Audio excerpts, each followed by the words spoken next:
गुरुग्राम को जल्द ही एक और सिविल अस्पताल की मांग पूरी होने वाली है। ये बातें सूबे की स्वास्थ्य मंत्री आरती राव ने कही है। उन्होंने कहा कि जल्द ही लोगों को एक हाईटेक अस्पताल मिलने वाला है। उन्होंने ये बातें मुकेश शर्मा के आवास पर आयोजित जनसभा में कही है।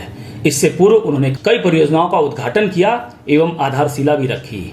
वहीं मुकेश शर्मा ने कहा कि पुरानी सिविल अस्पताल खंडर होने की वजह से उसे तोड़कर नया आधुनिक अस्पताल का निर्माण अगले महीने शुरू हो जाएगा, जिसका गुरुग्राम वासियों को लंबे समय से इंतजार था।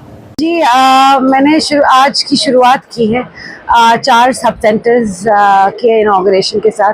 3 पटौदी विधानसभा में है, एक इस तरफ है।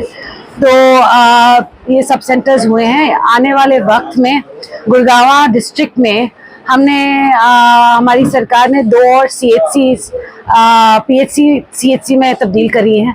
एक वजीराबाद में है और एक दौलताबाद में है। 4 PHCs बना रहे हैं और 8 और सब सेंटर्स दे रहे हैं। इसके साथ साथ एक फाइल चली हुई है 30 अर्बन आरोग्य मंदिर जो PPP मोड पे चलेंगे। जैसे मोहल्लों में हम एक क्लिनिक चलाना चाहते हैं जहां लोग जा सके, अपनी डॉक्टर से मिल सके, अगर कोई बीमारी हो उसकी दवा पा सके, इलाज पा सके। तो ये भी चल रही है।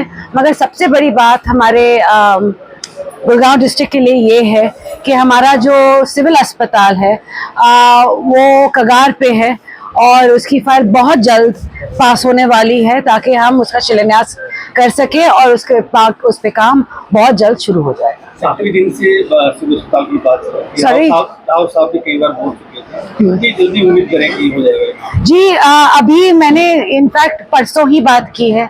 तो जैसे मैं इसके बाद चंडीगढ़ जाऊंगी, 18 तारीख को कैबिनेट मीटिंग है, तो मैं 17 तारीख को पहुंचूंगी। उसके बाद मैं फिर से बोलूंगी कि ये जो फाइल है वो जल्द से जल्द हम साइन करवा के इस पे काम शुरू करें।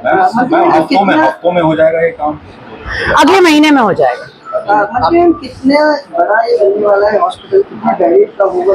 400 + 600 है। 400 + 200 600 है। शुरुआत हम करेंगे 400 पे और फिर 200 और बना सकते हैं। तो 600 का अनुमान लगा के चलिए। और ये बहुत बड़ी बात है क्योंकि हमारे जो मंत्री जी हैं राव इंद्रजीत सिंह जी गुड़गांव से, उन्होंने काफ़ी पहले ये कहा था कि गुड़गांव के लोगों के लिए मुझे एक बेहतरीन अस्पताल चाहिए और उनकी ये मांग रही है। और जब मुझे स्वास्थ्य विभाग मिला तो उन्होंने ये प्रायोरिटी पे रखा कि ये जो गुड़गांव का अस्पताल है इसमें काम क्यों नहीं शुरू हो रहा है, और जो भी बाधाएं हैं उसको मैं या तो सेंटर या स्टेट दोनों लेवल पे मैं जरूर सुलझा के जल्द से जल्द इसका काम मैं शुरू करूँ। हाल ही में नगर निगम के चुनाव हुए हैं, आपने भूपेंद्र सिंह हुड्डा के वहाँ से भी जो है बीजेपी ने कमल खिलाया है, किस तरह से देखते हैं जी? सबसे पहले तो रेवाड़ी में जहाँ हम कर रहे थे तो भारतीय जनता पार्टी का कमल खिला है दारूहेड़ा नगर पालिका में और रेवाड़ी नगर परिषद में। और बहुत बड़ी बात है और बहुत बड़ी मार्जिन से ये दोनों चेयरमैन जीते हैं। और मैं बाकी भी भारतीय जनता पार्टी के सभी परिषद हो या निगम हो या जो भी हुए निगम के इलेक्शन, मैं उन सबको बधाई देना चाहती हूँ क्योंकि आज के दिन भारतीय जनता पार्टी का परचम लहरा रहा है। और सबको मालूम है कि अगर हमें विकास के कार्य करवाने हैं तो भारतीय जनता पार्टी ही एक वो मात्र पार्टी है जो विकास पर उतारू है। आपने स्पीच में बोला था कि हॉस्पिटल जो है उसको बाहर ले जाने की कोशिश की गई, क्या इसी कारण से इतना भीड़ हुआ बाहर, गुड़गांव से बाहर? नहीं, कुछ लोग चाहते थे कि क्योंकि ये थोड़ा भिड़ा हुआ सा एरिया है और भिड़े होने के कारण वो नहीं चाहते थे कि यहाँ पे हो। मगर ये है कि यहाँ जो एरिया है वहाँ के जो आसपास लोग रहने वाले हैं उनको सबसे ज़्यादा सिविल अस्पताल की ज़रूरत है। तो इसलिए राव साहब अड़े रहे और आई थिंक भाई मुकेश ने भी बिल्कुल साथ दिया इसमें कि ये जो एरिया है इन लोगों की बहुत बड़ी ज़रूरत है। तो अगर यहाँ से निकल के वो बाहर चला जाएगा तो फिर इन लोगों को समस्या होगी।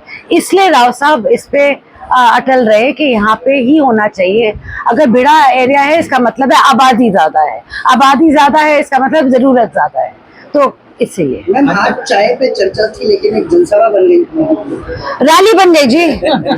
बिल्कुल रैली बन गई। भाई मुकेश ने कहा कि चाय पे आओ, मैंने कहा ठीक है चाय पे आते हैं। चाय नहीं पिलाई खाना खिला दिया, खाना खिला दिया और इतने सारे लोग आज इकट्ठे हुए हैं और इतना भव्य स्वागत किया है मेरा, और आपने बहुत बहुत धन्यवाद भाई। और आगे भी चल के हम कंधे से कंधा मिलाकर जो भी विकास के कार्य हो गुड़गांव के, हम साथ खड़े हैं। और हम जो भी हक की लड़ाई है गुड़गांव या बाकी प्रदेश में भी हम साथ खड़े हैं, और हम विधानसभा में भी आगे पीछे बैठते हैं।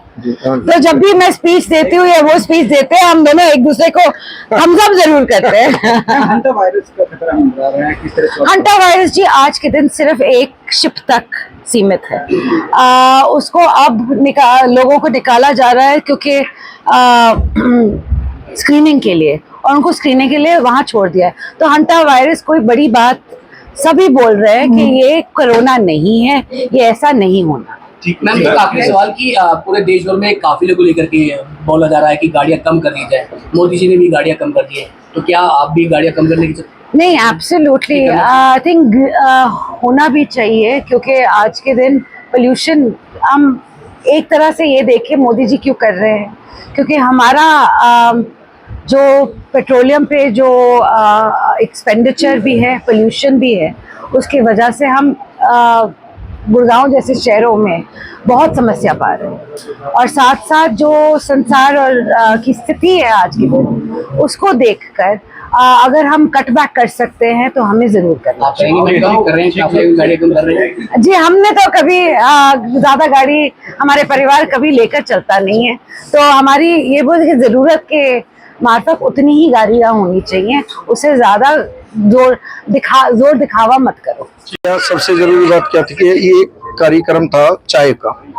ये जनसभा इसलिए बन गई क्योंकि हम सब लोग भी, मैं भी, मेरी दीदी भी, सबके कार्यक्रम में जाते हैं। तो जैसे हमने मैसेज दिया तो सब लोगों ने सोचा कि भाई मिलने का भी अवसर रहता है और अपना विषय भी रख सकते हैं। और हमारा खुद का विषय भी था, क्योंकि हॉस्पिटल का विषय भी था, ठीक है जी, वो बहुत बड़ा विषय था। तो हमने अपना विषय भी रख दिया। वजीराबाद का विषय भी था, वो भी हो गया। उसके बाद में वो 30 आयु के अंदर थे, उनका विषय भी हो गया।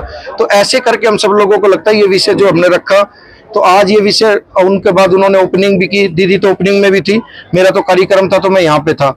सबसे बड़ी बात है कि आज अभी मेरी दीदी ने बताया कि हरसाना का जो वार्ड है उसमें 100 करोड़ रुपए का काम मंजूर हुआ है। अब मैंने तो 50 करोड़ बोले थे, 100 करोड़ रुपए का एक वार्ड में हुआ है। तो ये देखो सचिन नहीं खड़ा, वो बता लग रहे मेरे साथ भी। तो मैं तो ये कहता हूँ कि गुड़गांव के डेवलपमेंट के लिए मुझे किसी हद तक भी जाना पड़ो और दीदी को कहीं भी जाना पड़ो, हम दोनों के दोनों प्रयास ये करते हैं कि हमारे क्षेत्र में ज्यादा से ज्यादा विकास हो। कूड़े के ढेर हुआ में लग रही है। अभी 14 तारीख को तक हड़ताल है। आज 14 तारीख होगी, आज अगर जो वो खत्म होगी उसके एक हफ्ते के बाद आपको गुड़गांव में कोई कूड़ा नहीं पाएगा। वो प्रदेश की हड़ताल है, ठीक है जी। और अभी दीदी ने बताया कि 800, आप बताओगे, वो 800 गाड़ियां अभी हमने उसका टेंडर निकाल दिया जो डोर टू डोर की होंगी, 800 गाड़ियां।